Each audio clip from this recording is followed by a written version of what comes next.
नमस्ते दोस्तों। हाल ही में सोशल मीडिया पर एक हैशटैग ट्रेंड कर रहा है, hashtag fund Kaveri engine.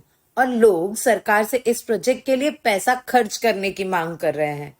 Operation सिंदूर में लड़ाकू विमानों की गजब की ताकत का अंदाजा पूरे देश को हुआ।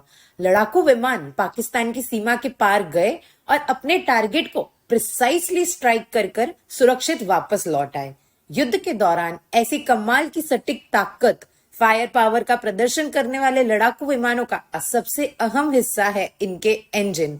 ये इंजन इन विमानों को ध्वनि से भी तेज गति, हवा में गजब की गुलाटी और करतब दिखाने की क्षमता प्रदान करते हैं। भारत लंबे समय से अपना ऐसा ही एक स्वदेशी इंजन बनाने की कोशिश कर रहा है। इस प्रोजेक्ट का नाम है कावेरी इंजन प्रोजेक्ट। ये प्रोजेक्ट फाइटर जेट्स को देसी टर्बो पावर देने के लिए शुरू किया गया था। क्या है कावेरी इंजन?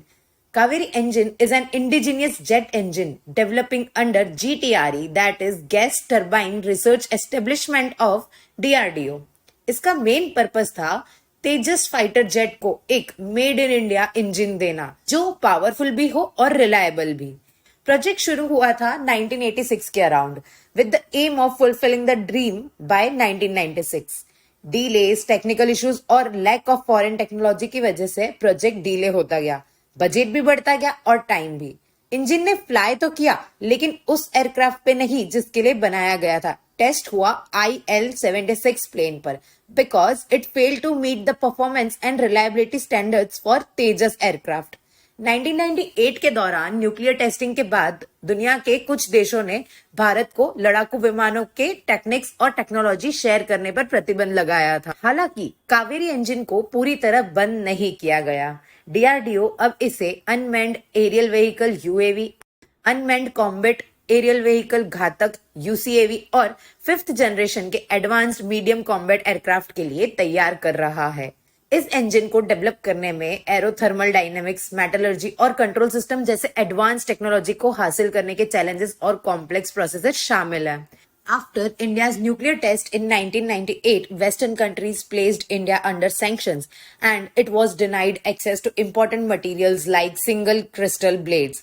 जबकि इंडिया में स्किल्ड टेक्निकल मैन पावर और हाई क्वालिटी टेस्टिंग फैसिलिटीज की कमी थी, जिसकी वजह से इंडिया को रशिया के CIAM जैसे फॉरेन सेटअप्स पर डिपेंड करना पड़ा। Fast forward to today, with the vision of Make in India and Atmanirbhar Bharat in the defense sector, India has entered into a strategic partnership.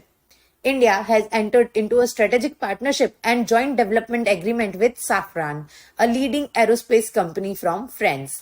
Together, they are now working on reviving and advancing the development of Kaveri engine. अब focus है कि advanced version develop किया जाए जो AMCA और future तेजस MK2 जैसे jets को power दे सके। तो कावेरी का मिशन अभी खत्म नहीं हुआ, अभी एक नए चैप्टर की शुरुआत है। अगर आपको ये वीडियो पसंद आई हो तो लाइक करें, शेयर करें, सब्सक्राइब करें